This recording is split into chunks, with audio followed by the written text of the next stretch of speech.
ಬಹಳಷ್ಟು ಹೊಂದಿರುವಂತಹ ವೀರಣ್ಣ ಚರಂತಿಮಠ ಅವರು ಗೆಲ್ತಾರ? ಈಗಾಗಲೇ ಬಾಗಲಕೋಟೆ ಸೇರಿದಂತೆ ದಾವಣಗೆರೆ ಕೂಡ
ಎಸ್ ನಿಜಲಿಂಗಪ್ಪನವರಿಗೆ ವಿರೋಧಿಗಳೇ ಇಲ್ಲದೆ ಅವಿರೋಧವಾಗಿ ಅವರು ಆಯ್ಕೆಯಾದ್ರು. ಅಲ್ಲಿಂದನೇ ಆಯ್ಕೆಯಾಗಿ ಅವರು ಮುಖ್ಯಮಂತ್ರಿಯ ಸ್ಥಾನ ಕೂಡ ಅಲಂಕರಿಸಿದ್ರು.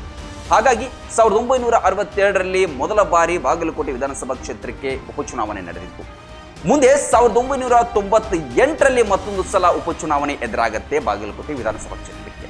ಆ ಸಂದರ್ಭದಲ್ಲಿ ಯಾಕೆ ಎದುರಾಯಿತು ಅಂತ ಹೇಳಿದ್ರೆ, ಅದೇ ಸಂದರ್ಭದಲ್ಲಿ 1998ರ ಹೊತ್ತಿಗೆ ದೇಶದಲ್ಲಿ ಲೋಕಸಭೆ ಚುನಾವಣೆ ಘೋಷಣೆ ಆಗುತ್ತೆ. ಆಗ ಲೋಕಸಭೆ ಚುನಾವಣೆಗೆ ನೀವು ಸ್ಪರ್ಧಿಸಬೇಕು ಅಂತ ಹೇಳಿ ಪ್ರಸ್ತುತವಾಗಿ ಆಗ ಬಾಗಲಕೋಟೆ ವಿಧಾನಸಭಾ ಕ್ಷೇತ್ರಕ್ಕೆ ಅಜಯ್ ಕುಮಾರ್ ಸರ್ನಾಯಕ್ ಅವರು ಸ್ಪರ್ಧಿಸಿ ಗೆದ್ದು ಅಲ್ಲಿ MLA ಆಗಿರ್ತಾರೆ, ಜೊತೆಗೆ ಕ್ರೀಡಾ ಸಚಿವರು ಕೂಡ ಆಗಿರ್ತಾರೆ.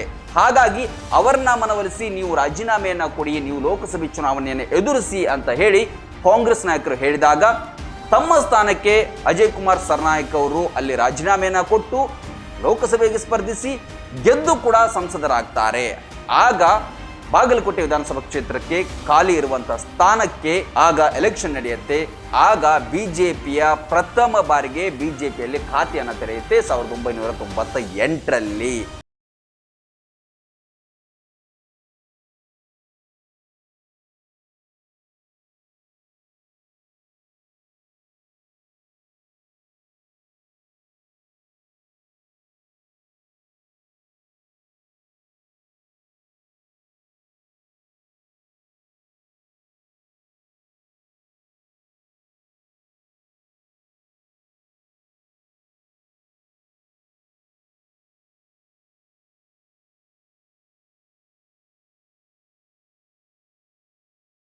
ಗೊತ್ತೇ ಇದೆ.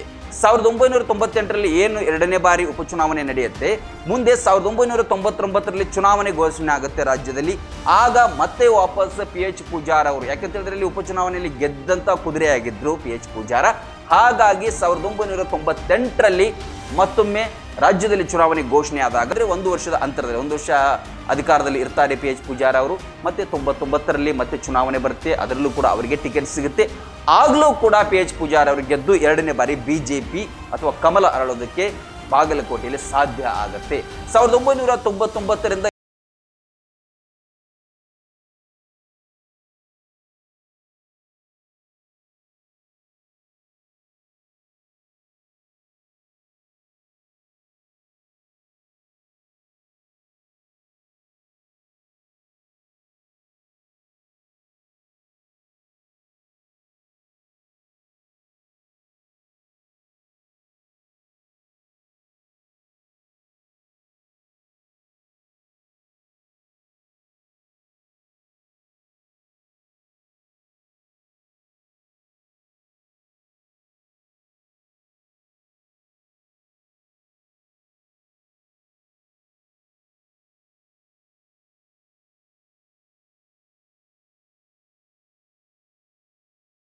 ಗೆದ್ದು ಬಿಜೆಪಿಯ ಭದ್ರಕೋಟೆಯನ್ನು ಛಿದ್ರ ಮಾಡ್ತಾರೆ, ಅಧಿಕಾರಕ್ಕೆ ಏರ್ತಾರೆ ಬಹಳಷ್ಟು ವರ್ಷಗಳ ನಂತರ. ಮತ್ತೆ ವಾಪಸ್ 2018ರಲ್ಲಿ ಎಲೆಕ್ಷನ್ ಬರುತ್ತೆ. ಆ ಸಮಯದಲ್ಲಿ ಕೂಡ ಮತ್ತೆ HY ಮೇಟಿ ಅವರು ಮತ್ತೆ ಚರಂತಿಮಠ ಅಭ್ಯರ್ಥಿಗಳಾಗಿರ್ತಾರೆ ಬಿಜೆಪಿ ಮತ್ತು ಕಾಂಗ್ರೆಸ್ ಕಡೆಯಿಂದ. ಮತ್ತೆ ವಾಪಸ್ ಆ ಸಂದರ್ಭದಲ್ಲಿ 2018ರಲ್ಲಿ ವೀರಣ್ಣ ಚರಂತಿಮಠ ಅವರು ಮತ್ತೆ ಗೆಲುವನ್ನು ಸಾಧಿಸ್ತಾರೆ HY ಮೇಟಿ ಅವರಿಗೆ.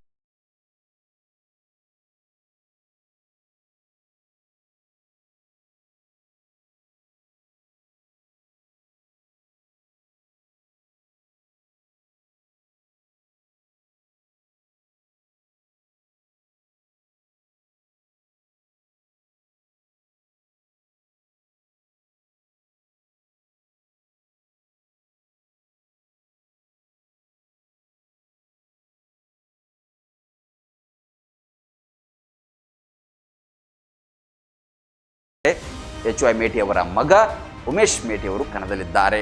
ಒಟ್ಟಿನಲ್ಲಿ ಈ ರೀತಿಯಾಗಿ 3 ಉಪಚುನಾವಣೆಗಳನ್ನು ಎದುರಿಸುತ್ತಾ ಬಂದಿದೆ ಬಾಗಲಕೋಟೆಯ ವಿಧಾನಸಭೆ. ಹಾಗಾಗಿ ಈ ಸಲ ಕೂಡ ರಾಜ್ಯದ ನಾಯಕರುಗಳಾಗಿದ್ದು ರಾಷ್ಟ್ರಮಟ್ಟದ ನಾಯಕರುಗಳು ಕೂಡ ಈ ವಿಧಾನಸಭಾ ಕ್ಷೇತ್ರಕ್ಕೆ ಬಂದು BJP ಆಗಿರ್ಬೋದು ಕಾಂಗ್ರೆಸ್ ಆಗಿರ್ಬೋದು ಎರಡೂ ಅಭ್ಯರ್ಥಿಗಳ ಪರ ಅಬ್ಬರದ ಪ್ರಚಾರವನ್ನು ನಡೆಸ್ತಾ ಇದ್ದಾರೆ. ಒಟ್ಟಿನಲ್ಲಿ ಅನುಕಂಪದ ಆಧಾರದ ಮೇಲೆ ನಿಂತ ಉಮೇಶ್ ಮೇಟಿ ಅವರು ಗೆಲ್ತಾರಾ ಅಥವಾ ಮಾಜಿ ಶಾಸಕನಾಗಿ ವರ್ಚಸ್ಸನ್ನು ಬಹಳಷ್ಟು ಹೊಂದಿರುವಂಥ ವೀರಣ್ಣ ಚರಂತಿಮಠ ಅವರು ಗೆಲ್ತಾರಾ? ಕಾದು ನೋಡಬೇಕಾಗಿದೆ. ಮೇ 4ರಂದು ರಿಸಲ್ಟ್ ಬರುತ್ತೆ. ಏಪ್ರಿಲ್ 9ರಂದು ಮತದಾನ ನಡೆದರೆ May 4ರಂದು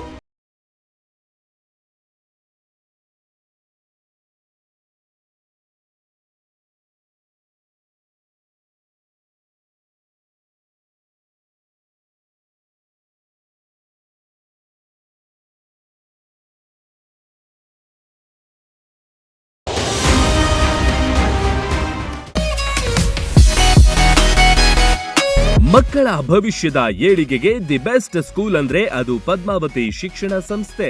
Padmavati inter national school ಹಾಗೂ ಸೈನ್ಸ್ ಅಂಡ್ ಕಾಮರ್ಸ್ PU ಮತ್ತು ಕಾಮರ್ಸ್ ಡಿಗ್ರಿ ಕಾಲೇಜ್ ಮಕ್ಕಳ ಬಾಳಿಗೆ ವರದಾನ. ಹಜಾರೆ ಸಮೂಹ ಸಂಸ್ಥೆಯ ಈ ವಿಶಾಲವಾದ ಕ್ಯಾಂಪಸ್, ಹೈಟೆಕ್ ಕ್ಲಾಸ್ ರೂಮ್, ನುರಿತ ಬೋಧಕರು, ಸೈನ್ಸ್ ಹಾಗೂ ಕಂಪ್ಯೂಟರ್ ಲ್ಯಾಬ್ಗಳು, ಸುಸಜ್ಜಿತ hostel, sports ground, school bus ಸೌಲಭ್ಯ, KCET, ನೀಟ್, JEE, CA ಪರೀಕ್ಷೆಗಳಿಗೆ ತರಬೇತಿ, ಕ್ರೀಡೆ, ಸಾಂಸ್ಕೃತಿಕ ವಿಷಯಗಳಿಗೆ ಒತ್ತು ನೀಡಲಾಗುತ್ತೆ. ನರ್ಸರಿಯಿಂದ ಡಿಗ್ರಿ ತನಕ ಒಂದೇ ಸೂರಿನಡಿ ಶಿಕ್ಷಣ ಪಡೆಯುವ ಸದಾವಕಾಶ. ಈಗಾಗಲೇ ಅಡ್ಮಿಷನ್ ಆರಂಭವಾಗಿವೆ. ಮಕ್ಕಳ ಸರ್ವಾಂಗೀಣ ಬೆಳವಣಿಗೆಯೇ ನಮ್ಮ ಆದ್ಯತೆ. ಹಿಂದೆ ಭೇಟಿ ನೀಡಿ Padmavati group of institutes, Hosur, Rabkavi Banahatti taluk, Bagalkot ಜಿಲ್ಲೆ.